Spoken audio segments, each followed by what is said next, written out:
Olá, boa noite. Sejam todos muito bem-vindas, bem-vindos e bem-vindes ao Sinapse CL desta quinta-feira, dia 30 de novembro de 2023. Alá, Mohamed Ali. Hoje tá de Mohamed Ali. Boa hoje noite. Boa noite, Calejon. Hoje tá demais, cara. Boa noite, Hobbs. Boa noite para nossa comunidade linda. Você sabe que eu admiro muito o Ali, porque para muito além de ser um atleta genial, ele tinha uma postura política muito incisiva, era um guerreiro de fato. Nota 10, Mohamed Ali, parabéns. Dentro e fora dos rings, Exatamente. Principalmente. Exatamente. Vamos receber nosso convidado, que é o João Feres Júnior, que é mestre em filosofia, mestre e doutor em ciência política. Oi, João, seja muito bem-vindo ao nosso Sinapse. Boa noite para você. Tudo bem, Roberto? Tudo bem, César? Obrigado por me receberem aqui. É um prazer estar aqui. O prazer é nosso, João. Prazer te receber. Obrigado pela presença. Vamos lá. João, vou aproveitar que você está aqui e eu não posso iniciar o programa sem te perguntar o que você achou da indicação de Flávio Dino para o STF, Paulo Gonet para a PGR e já vou emendar, hein? O que será que a oposição está tramando para a sabatina dos dois, hein? Você tem ideia? Boa noite. Boa noite, boa noite.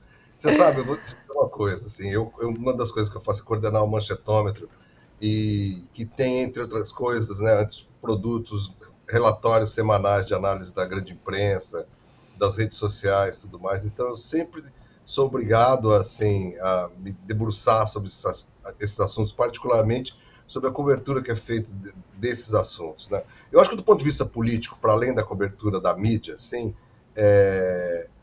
eu achei muito positiva a indicação do Flávio Dino, porque, assim, olhando retrospectivamente, as indicações que o PT fez para o Supremo Tribunal Federal, né, desde o primeiro governo Lula, elas, assim, se você for fazer uma média, acho que a média está um pouco muito abaixo das expectativas, né?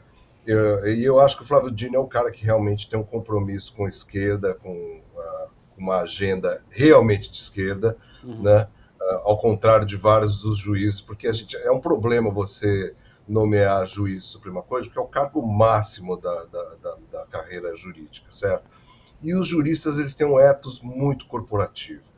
Então, assim, é muito difícil você evitar que os juristas que chegam a esse grau não acabem refletindo muito mais um ethos corporativo de defesa dos advogados, dos juristas, do próprio Supremo Tribunal Federal, mais isso do que propriamente uma defesa do bem público, ou seja, das coisas politicamente mais acertadas, porque a gente sabe que o Supremo Tribunal Federal as decisões são políticas, ou seja, elas são técnicas, é claro, baseadas em interpretações da Constituição, tem toda uma mediação técnica, mas no final das contas tem um elemento político fortíssimo nisso. Né? Não é à toa que eles são nomeados pelos presidentes da República. Né? Então eu acho que o Dino é um sujeito que tem estofo, ele tem, assim, capacidade jurídica e coragem política para defender posições mais progressistas dentro do Supremo Tribunal Federal. Que, por exemplo, o Zanin, que foi escolhido há pouco tempo, parece que não está fazendo exatamente como se esperava, né? Ainda que demora algum tempo para a gente passar um julgamento um pouco mais. Mas como, por exemplo, Dias Toffoli, né? Mesmo Joaquim Barbosa, tantos outros não fizeram, na é verdade.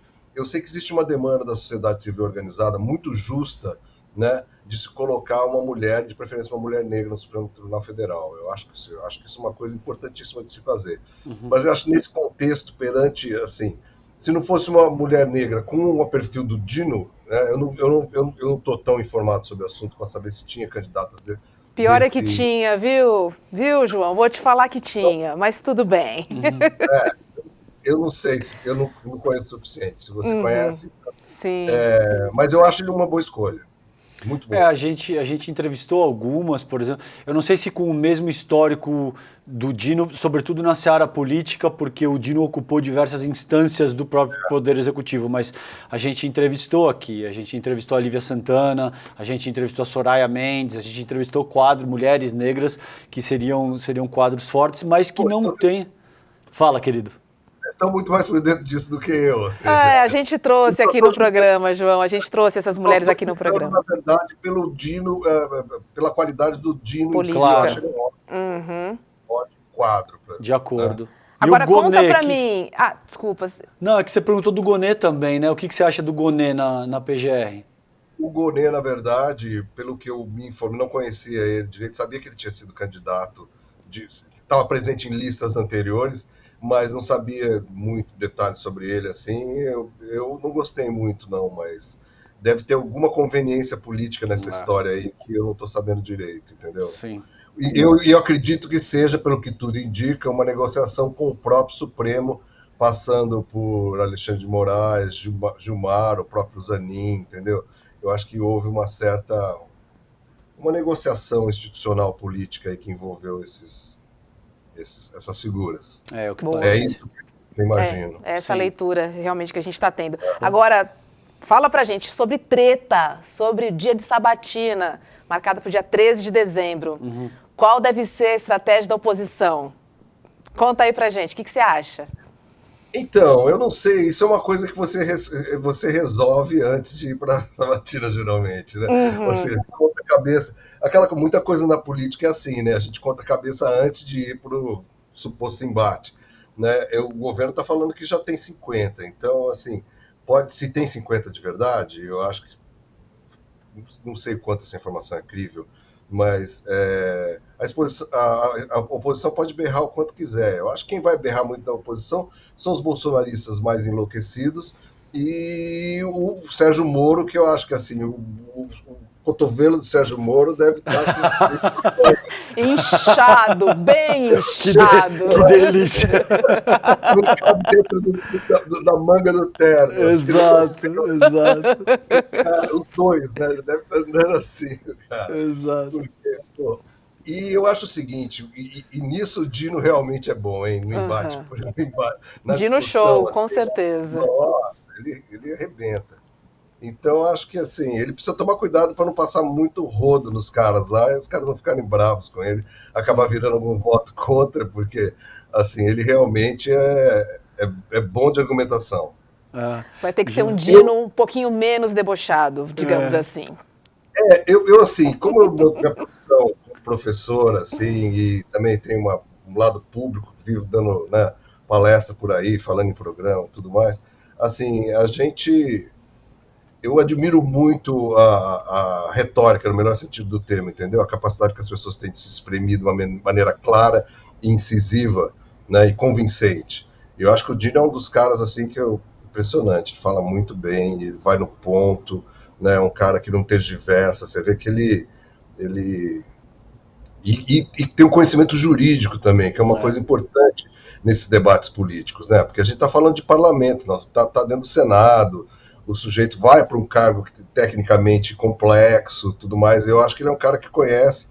Eu acho difícil os senadores colocarem ele numa posição que possa ridicularizá-lo, uma coisa assim. Acho difícil. João, vamos falar do teu novo livro? Você está lançando aí um trabalho que é acerca da história do conceito de Latin America nos Estados Unidos, né? Conta um pouquinho pra gente, querido, o que você traz nesse livro, quando é que você lança, as pessoas quiserem adquirir, como é que elas fazem? Posso mostrar o livro? Por favor, querido, claro. Tá aqui, ó. Boa. Tá vendo? Afasta um pouquinho mais, que tá fora da nossa tela aqui ainda. E agora? Aqui? Pro outro lado. Pra cá. Ah, tá bom, tá mostrando a tela cheia, então tá bom. Tá Latina bom. América, é isso aí. Linda capa, por sinal, hein? A história muito do legal. conceito de Latina América nos Estados Unidos. Muito bonita. Essa mapa da América Latina que está de cabeça para baixo, né, ou de ponta cabeça, como a gente fala em São Paulo, tem uma cor super bonita, parece amarelo, mas é um dourado, é super legal. Tá bem bonitona assim essa edição. É da Contracorrente, você encontra na Amazon, encontra na Contracorrente para comprar. Essa, na verdade, é a segunda edição do livro. Esse livro saiu há um tempo atrás, foi minha tese de doutorado e foi publicado em 4 línguas originalmente, foi publicado em português, inglês, francês e espanhol. E agora está sendo uma segunda edição ampliada, eu adicionei um capítulo ao fim, fazendo uma análise de outros materiais que eu não tinha trabalhado, com os quais eu não tinha trabalhado no texto original. E a ideia, na verdade, eu usei a expressão Latin America, que é a expressão em inglês, para marcar que esse negócio é uma coisa nos Estados Unidos, da língua inglesa, e que a concepção que eles têm lá não é necessariamente a concepção que as pessoas têm em outros lugares, entendeu? Por exemplo, em português, quando se fala Latinoamérica, ou em espanhol, quando a pessoa fala também América Latina, né? E o livro basicamente mostra uma história no sentido que ele começa desde o começo dos Estados Unidos, ou seja, no final do século XVIII, né, até o presente. Ele mostra como os americanos percebem a América Latina, como eles escreveram sobre, representam a América Latina. E assim, resumindo para vocês, e essa é uma das partes mais teóricas do livro, mostra que a percepção da América Latina por parte dos estadunidenses, né, talvez seja melhor usar esse termo, inclusive, para negar a eles essa capacidade, essa possibilidade de se apropriar do nome do continente, coisa que eles fazem sistematicamente. Os Americans, boa. Exato, lá é América e aqui é South America, por exemplo. Então, tem essa operação tal. E eu mostro como, ao longo de toda essa história, as percepções dominantes são de que essa Latin America e os latino-americanos são o contrário dos Estados Unidos em 3 eixos, né, básicos. Um eixo que é racial, então, quando os americanos são percebidos no discurso deles como brancos, os latino-americanos como não brancos, então não é só negros ou indígenas, geralmente não brancos, né, são percebidos como pertencendo a uma cultura que é exatamente o contrário da cultura protestante. O catolicismo, por exemplo, é usado como um tema recorrente. E isso eu vou completar depois. Um tema recorrente para mostrar uma religião deturpada, que é exatamente o contrário do que o protestantismo, que produziu o indivíduo, naquela coisa de ética protestante do Weber, assim, o indivíduo democrático e ligado ao progresso, focado no progresso material, inclusive. O católico atrasado, autoritário, né, machista, todas as coisas ruins, né, que inclusive muitos autores brasileiros usam para interpretar o próprio Brasil, comprando um certo preconceito cultural vindo de fora, eu acho.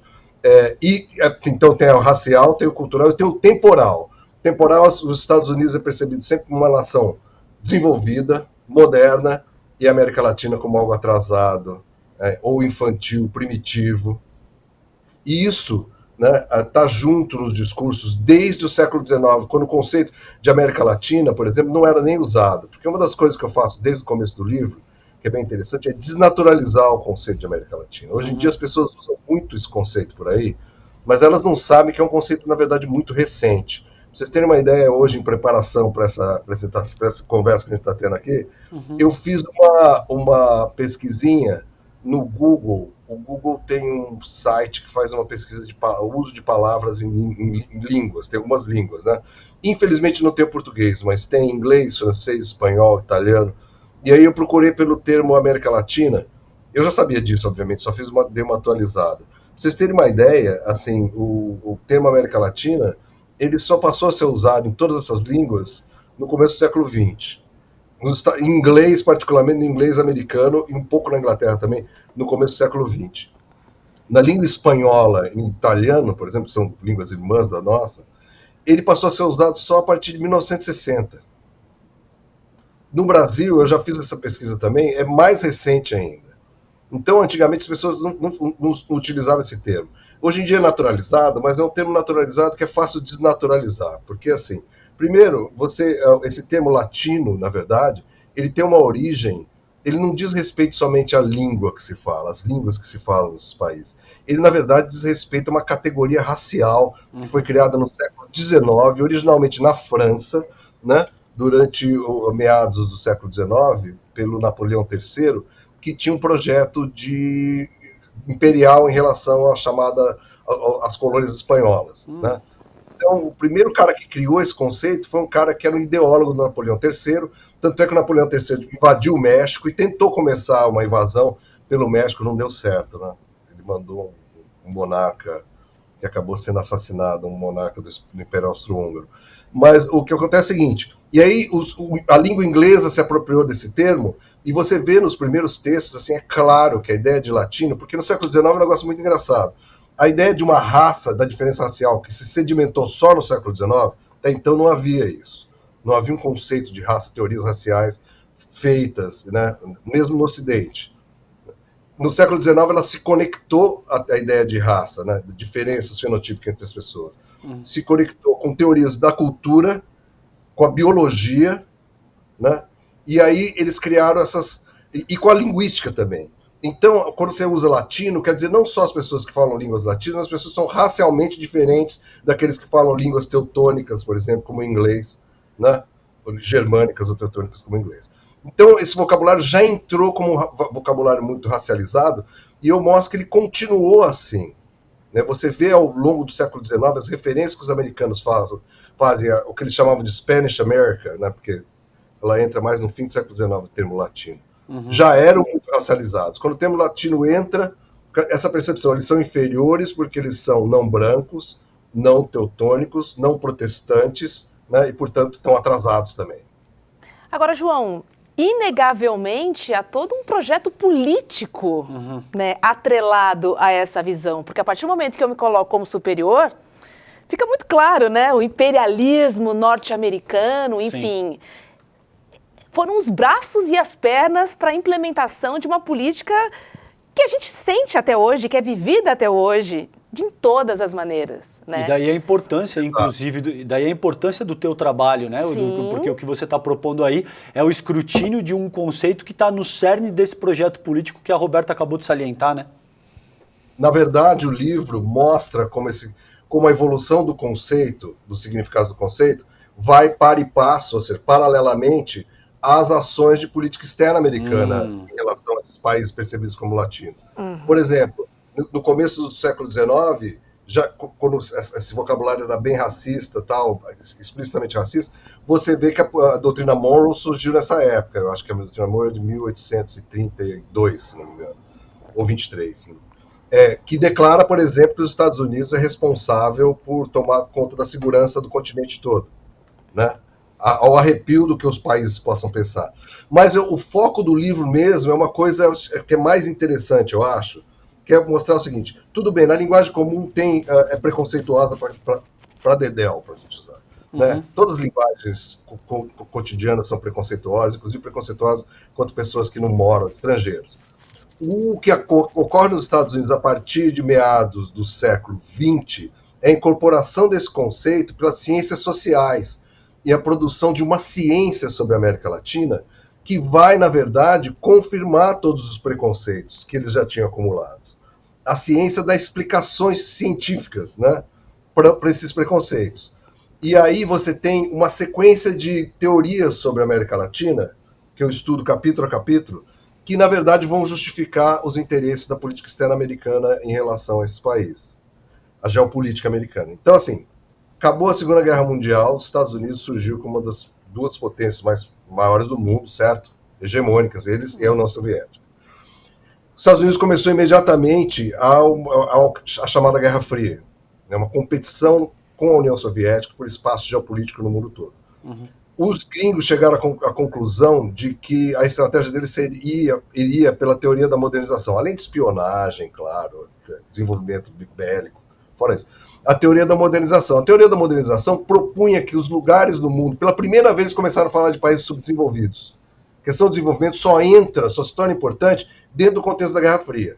Aí eles começam a falar, se torna um problema o subdesenvolvimento, por quê? Porque o subdesenvolvimento poderia gerar o quê? Uma busca por uma solução que não fosse pelo liberalismo capitalista, Sim. que fosse pelo quê? A solução soviética.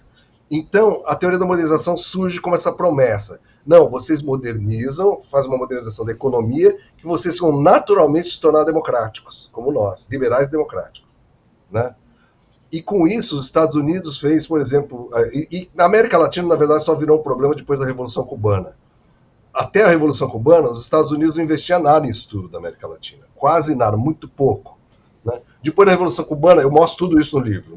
Eu mostro ao mesmo tempo os significados, né, as teorias científicas sobre ele, o desenvolvimento da academia como instituição e o desenvolvimento também da política externa ao mesmo tempo. São, na verdade, três paralelos. E você vê, por exemplo, que no começo da década de 60, logo depois da Revolução Cubana, você tem a Aliança para o Progresso e outros programas dos Estados Unidos que prometiam para a América Latina a tal modernização, né? Que nunca foi entregue, de fato. Quando você olha os dados, eu forneço esses dados no livro também.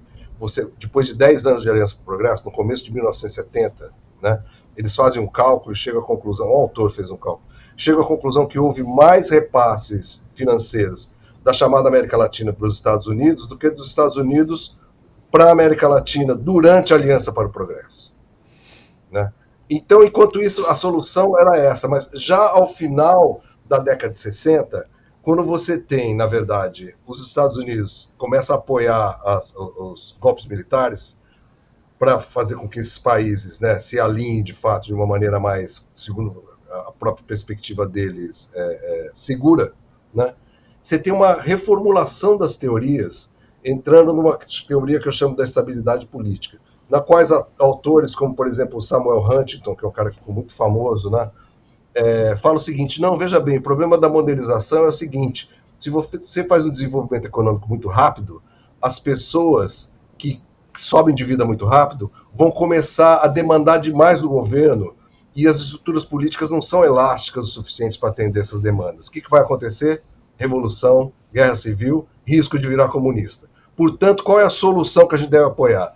Não a modernização, mas sim partido forte, ditadura militar. Então, a própria ciência social americana começa a justificar o apoio às ditaduras militares. Muito bom. Perfeito. Muito bom.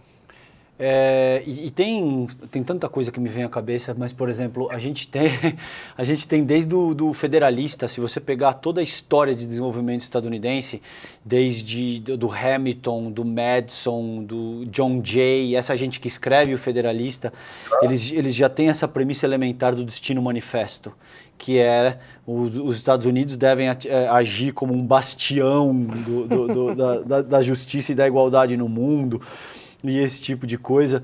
Então, isso já está na própria essência do desenvolvimento estadunidense de alguma forma, né, João? E agora a gente vê, eu te passo para comentar isso e gostaria de complementar também que você fizesse a reflexão acerca de como é que a gente está num processo de reestruturação. Porque você citou muito bem, ao longo do século XX a gente teve essa tensão dinâmica entre comunismo e capitalismo. A gente tem, por exemplo, o próprio JK tentou organizar um projeto para dizer, vocês estão preocupados com a pobreza servir de fonte para o próprio comunismo, então vamos endereçar a pobreza no continente latino-americano, e isso é vetado. Isso, isso. Então, Calerron, dizem, assim, eu não pus isso no livro, porque isso eu não consegui comprovação disso. Sei. Mas dizem que foi o JK que deu esse tipo de dica, mas não é bem isso. Assim, eu acho um pouco exagero essa questão, porque tem uns documentos anteriores a eles que já estão apontando para essa ideia, mas o JK parece que era um grande entusiasta e pôs pressão nos Estados Unidos mesmo. A Aliança para o Progresso em si, esse programa para a América Latina, parece que o JK foi um cara importante. E agora a gente está num momento de transição dessa governança global, né? Então essa tensão dinâmica que caracterizou o século passado, ao que tudo indica, ela começa a ser bastante transformada, porque você tem a China ascendendo como um ator muito mais forte, principalmente economicamente, do que era a União Soviética, e você tem todo o sul global se estruturando de uma forma coesa, como a gente também não tinha no século passado, no sentido de fazer um enfrentamento ao regime estadunidense. Como é que você enxerga isso? Como é que você enxerga esse novo contexto e, sobretudo, o papel do Brasil nesse novo cenário? Então, Calerron, eu acho o seguinte, eu concordo com você que, assim, do ponto de vista econômico, é inegável que a hegemonia americana está se quebrando e está decaindo pelo minuto, assim, a olhos vistos. E que a China, hoje em dia, surgiu como um grande polo assim, de poder mundial. Agora, é interessante notar o seguinte, que a China, ela opera muito diferente dos Estados Unidos, ou seja, ela não faz muita batalha do soft power, entendeu? Da guerra cultural. Então, o que me parece é que, a despeito de estar havendo toda essa transformação da infraestrutura, como dizem os marxistas, ou seja, da questão econômica, na superestrutura, para continuar usando assim, no reino das ideias, das ideologias, a gente continua muito replicando sob uma hegemonia criada ou dominada pelos Estados Unidos pela língua inglesa, entendeu? Então, esses preconceitos sobre a América Latina, por exemplo, continuam sendo muito vigentes. Né? Você vê nos filmes americanos que continuam exercendo um papel cultural fortíssimo no mundo, Assim, o último capítulo do livro, que é uma adição, na verdade, eu estudo, eu examino os catálogos de livros das editoras americanas, né, dos livros sobre a América Latina recentes. E você vê que quase todos os catálogos têm, por exemplo, imagens de arte pré-colombiana, sabe? Aquela imagem de estafeta, inca, asteca, imagem desse tipo, né? E eu faço uma interpretação sobre isso, baseada, inclusive, em uma conversa que eu tive com um editor de uma dessas revistas que tinha uma capa dessa. Aí o cara falou, não, porque esse é uma homenagem às grandes civilizações da América Latina. Assim, é aquele tipo de coisa, você vê, assim, é uma evolução, porque o cara está querendo ser politicamente correto de falar que ele está fazendo uma menção às grandes civilizações. Mas, ao mesmo tempo, é uma repetição da ideia que a experiência histórica da América Latina foi só ruína, entendeu?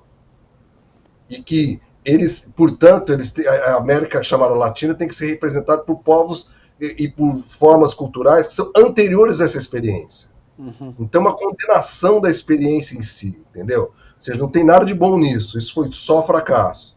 Assim, é claro que todos nós temos que ser críticos ao que acontece no nosso país e tudo mais, não sei o quê. Agora, quando você ouve críticas dos outros, assim, né, de países que tem tantos problemas para lidar, inclusive vários deles muito parecidos com os nossos, né, é um negócio um pouco... E isso é usado, na verdade, para fazer uma dupla pedagogia, eu acho que é daninha, danosa. É uma pedagogia de fazer com que esses latino-americanos, de fato, assumam uma identidade subalterna. Uhum. E, ao mesmo tempo, os americanos que leem aquilo, né, assumirem uma identidade imperialista. Então, eu falo isso no livro. O capítulo anterior a esse, eu estudo também os livros-textos que são usados nas universidades para introduzir os alunos ao estudo da América Latina. E todos eles são, assim, lotados desses preconceitos que eu falei aqui para vocês. E assim, é impressionante. Eles ensinam um aluno americano, negro, latino, a pensar como um branco. Sim. Você está entendendo o que eu quero dizer? Sim, claro. Assim, genial. A mirada, na verdade, sim. O lugar de fala do livro é o lugar de fala do branco americano, anglo-saxão, nem católico, anglo-saxão protestante, WASP. Muito interessante essa divisão que você trouxe, João, sobre falar em potência cultural e potência econômica, né? Porque eu acho que, assim, existem algumas barreiras que impedem o avanço da China enquanto potência cultural. Primeira, para mim, é a língua. A língua. Né? A língua, que dificulta absolutamente tudo. Né? E eu vejo também como um lugar muito distante e muito, pelo menos quando eu falo em América Latina, tem conceitos e princípios muito, muito distantes da gente aqui. Sim, né? e deixa eu te E daí, só completando, eu Claro. acho que sim, economicamente a gente fala assim em uma potência que, né, se não chegou, vai chegar e vai ultrapassar, mas culturalmente eu acho que ainda vai demorar. Eu acho que vai demorar bastante, inclusive. Eu concordo, e sabe por quê, Rô? Se você pegar você sabe que eu sou marxista, então eu olho muito para a materialidade de como as coisas se organizam historicamente. Existe, por exemplo, um almirante chinês que chama Zheng He. O Zheng He era um eunuco de 2,15 metros de altura que chega até a África, chega até a Índia, chega em diferentes partes do mundo já no século XV. Na 7ª viagem, quando ele volta para a China, o que acontece é que, de forma hiper resumida, por efeito do tempo que a gente tem aqui, sai uma série de decretos que chamam decretos Haijin, que impedem que aquele processo de colonização ou de se explorar continue. Por que isso? A China tem como seu principal pensador um cara que remete a 3.000 anos e que era Confúcio e que tem uma ética muito forte nesse sentido. Diferentemente dessas estruturas que formaram, por exemplo, o início do capitalismo anglo-saxão, entendeu? Daí essa diferença que eles têm em ser mais incisivos, tanto territorialmente quanto ideologicamente, o que te impede de fazer uma propaganda mais agressiva, que é isso que, por exemplo, o João estava colocando. Entende? Os estadunidenses nunca tiveram dificuldade de fazer isso. Eles te colonizam mentalmente, territorialmente, economicamente, e isso não representa um problema. Para os chineses, isso de muitas maneiras representa. Não sei se você concorda com isso. Como é que você sente essa questão, João? Olha, eu acho o seguinte, bom, primeiro, concordo em gênero e número com a Roberta, assim, a língua realmente é muito difícil. Sim. Principalmente porque a gente está comparando com o inglês, que é uma língua que tem 70% do vocabulário latino, então, e é uma língua indo-europeia como a nossa. O chinês é muito difícil para a gente, muito, muito difícil. Mas eu acho, assim, tem uma grande vantagem, a comida deles é muito melhor que a americana, eu adoro comida chinesa. Também não tá difícil, né, João? Boa. Cara, não tá difícil. Que culinária Maravilhoso. terrível. A culinária chinesa é maravilhosa, cara. Sim. Eu cozinho, faço vários pratos chineses. Mas Boa. assim, eu acho o seguinte, veja bem, é diferente, porque a China, eu acho que tem um sentimento nacional, né, de pertencimento cultural muito forte. Uhum. E eu acho que o Calderon está certo, baseado nessa herança comum do confucionismo. Os Estados Unidos, eles reclamam para si a herança, não é uma herança tão nova assim também, não, o César, porque Uhum. assim, é religião judaico-cristã. Né? Isso daí tem 3.000 anos. Vamos lá, os judeus começaram a escrever o Velho Testamento mais ou menos 1.000 anos antes de Cristo. Tem uns 3.000 anos já esse negócio. Sim. Então, só que quando virou cristão, né, quando Paulo, a partir de Paulo, a coisa começou a virar proselitista e virar para os goim, porque Jesus só pregava para os judeus, mas Paulo pregava para os goi também, né? Para os gentios, como eles dizem. Uhum. Não, quem diz são os romanos que dizem gentios. Gentios, é. Isso daí virou uma religião universalista, então eu acho que assim tem um drive diferente a cultura. E esse universalismo, assim, tem coisas ruins e coisas boas, eu acho. Uma das coisas ruins é o imperialismo, essa ideia de querer se espalhar por todos os lugares, inclusive do ponto de vista proselitista, ainda mais os Estados Unidos, que é muito evangélico, entendeu? Os Estados Unidos é um país fundado por evangélicos, a fonte da maioria das igrejas evangélicas no mundo todo, e a ideia do evangelismo é da conversão, né? Uhum. É a ideia da guerra cultural, a gente sabe o que é. E isso é uma coisa, eu acho que está muito presente nesse elemento. Não é à toa que os Estados Unidos se eu estou fazendo uma interpretação bem culturalista, mas eu não acho totalmente despregada da realidade. Que os Estados Unidos assim investe tanto em soft power, entendeu? Na guerra cultural, na questão cultural. A China não tem isso. A China, o confucionismo é para os chineses. É mais ou menos que nem o judaísmo. O judaísmo é para os judeus, não é proselitista, né? Eu acho que a cultura chinesa é mais fechada para si. Tanto é que os chineses não estão interessados em exportar a cultura chinesa da maneira como os Estados Unidos estão. A gente vê, assim, eles estão na Exatamente. África, no Brasil, estão nos Estados Unidos, estão em todos os lugares, na Europa, e eles não ficam, sabe, fundando. É claro que o país, depois de se tornar rico assim, claro que produz coisas, né, culturalmente fica mais importante. O cinema chinês é ótimo, tal, não sei o quê. Mas é uma coisa assim, é diferente, eu acho, é bem diferente. Então, e eu acho que isso é uma virtude, porque assim, a gente não fica submetido a mais um imperialismo cultural, né? Mas, por outro lado, também é um problema, porque a gente fica submetido ao velho imperialismo cultural americano. Ou seja, Pois é. voltar à pergunta que você fez, apesar dos gringos economicamente não estarem tão bem assim, eles culturalmente continuam dando as cartas, eu acho. Pois é.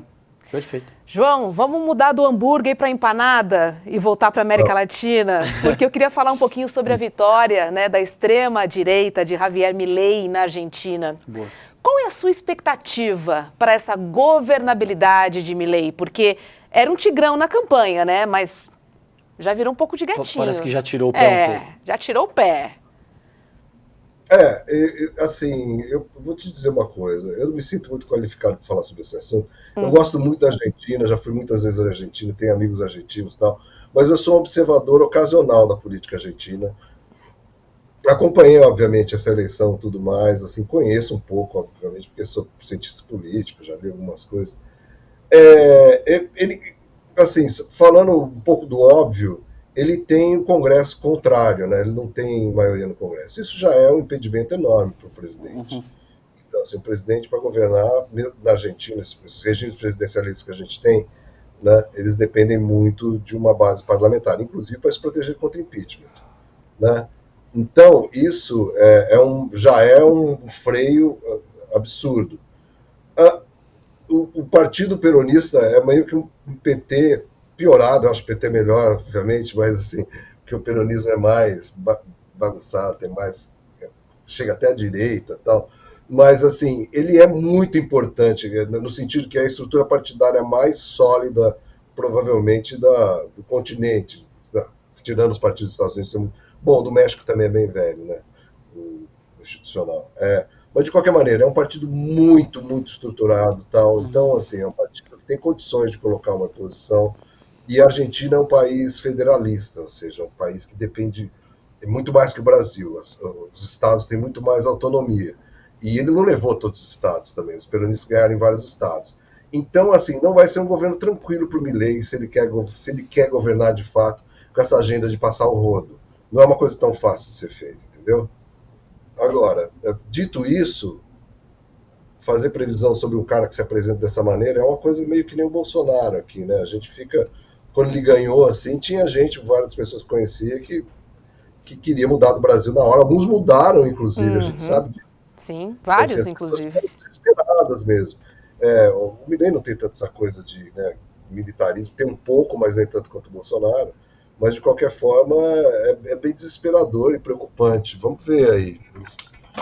Eu não consigo elaborar nada muito além disso. Vocês têm algum insight mais? Queria fazer uma perguntinha aqui para o César. Você iria para a posse do Milei se fosse o Lula? Não, não iria. Você iria, João? Sabe que eu já pensei nisso, nessa questão? Eu acho que eu iria só depois de negociar muito com os caras. Bom, talvez. Talvez. Várias garantias. Primeiro, que o Bolsonaro não fosse. Tem que desconvidar o Bolsonaro. Era isso que eu ia dizer. É um risco. Aonde já se viu, né? Era isso que eu ia dizer. Você quer ter um chefe de Estado, você não pode convidar o principal desafeto dele. Claro, um cara que é um bandido, teve os direitos políticos cassados, assim, que esse cara tá representando quem? Ele mesmo? Vai em comitiva Isso. ainda, Ótimo João. ponto, Não João. dá, sem condições. tem comitiva também? Ele não vai sozinho. Não, ele vai levar governadores, vai levar o Valdemar, vai levar, enfim. Agora, Vai. Eu não iria porque, primeiro, é um risco enorme, considerando que o Lula vai se expor e isso pode ter um custo político para a imagem dele, a depender do que o Javier Milei faça. Segundo, que o Milei foi extremamente agressivo e deselegante e em relações internacionais, Hobbes, a gente tem o que se chama teoria da reciprocidade. Então você não pode agir dessa maneira e esperar que eu vá te prestigiar com a minha presença. Mas é importante o Brasil estar representado? Eu não mandaria nem o vice. Manda qualquer outra pessoa que tenha um cargo de Estado E vamos combinar que a Argentina precisa muito mais do Brasil do que o Brasil da Argentina. Exato, tem certo? isso também, certíssimo. Então é o seguinte, menos. Exato. Menos, até para enviar um menos. recado inequívoco de que, olha, as tuas agressões não passaram sem que haja algum tipo de consequência. Exatamente, então vamos tomar cuidado. Ele pediu desculpa pelas agressões? Não, né? Agora, ele mandou, eu esqueci o nome dela agora, ele mandou uma emissária dizendo que mandou uma carta. Exato, uma carta, institucionalizando de alguma forma um certo pedido de desculpa. Mas a questão é o seguinte também, né, João? É extremamente conveniente você atuar de determinada forma enquanto você é candidato e na semana seguinte você já passar a pedir desculpa porque é um parceiro comercial gigante do qual você depende. Você não achou que era interessante capitalizar politicamente dessa maneira? Arque com as consequências de não ter o Exato. Eu acho. Dá vontade de falar até uma expressão imprópria aqui.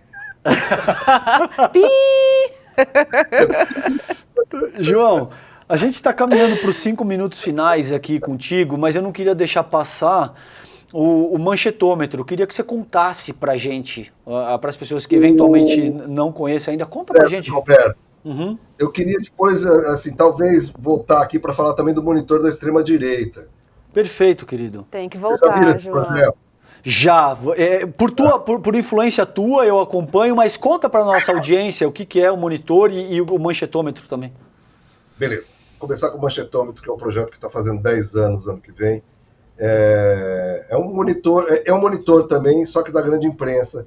Né? A gente codifica as matérias que são produzidas, saem nas capas e nas páginas de opinião, das 2 páginas de opinião dos 3 principais jornais do Brasil, Folha, Estado e Globo, né? E a gente codifica todas as matérias políticas em relação a quem eles estão citando, se são favoráveis, contrários, tal, e colocamos na nossa página, então a pessoa tem acesso à cobertura desde 2014 até hoje, além de vários outros estudos sobre mídia e política que estão lá. Tem um conteúdo assim, maravilhoso, você pode fazer pesquisa na página.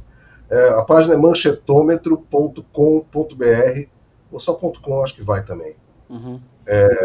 E tem gráficos interativos, você monta o seu próprio gráfico, período, o personagem. Né? E o Manchetômetro também passou a fazer boletins e monitores das redes sociais. Hoje em dia a gente tem o Observatório das Redes, que faz o monitoramento do Facebook, do Instagram, em relação a questões candentes, assim, temas que surgem. Então a gente vai acompanhando as temáticas mais quentes das redes e faz análise, por exemplo, de quem bombou mais, entendeu? Quem é de direita, quem é de esquerda, esse tipo de coisa. E tem também um boletim semanal distribuído para uma lista limitada de pessoas sobre a grande imprensa também.